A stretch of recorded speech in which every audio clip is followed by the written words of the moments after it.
Ano ang kotse mo? Ang gamit ko ngayon is a 2008 Toyota Camry.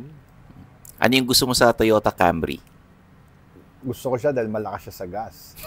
Ang feeling ko nasa ka-18 ako. Pero yung takbo makupal. Yung comfort and yung ano niya, yung ride. Ano naman yung ayaw mo dun sa kotse mo? Yung pagka V8 niya. Magastos sa gas. Especially pag nasa traffic ka. Nag-4 siya, naka-ganun, may naka-indicate 4. Pero pag highway siya, mga 40 naman siya. Layo eh. May dream car ka ba? Marami. Every year may dream car ako. Katulad ngayon, bago pumunta dito, nakita ko yung Evo 11 ng Mitsubishi. Pogi. Magkano pagas mo sa isang linggo? Kasi I live in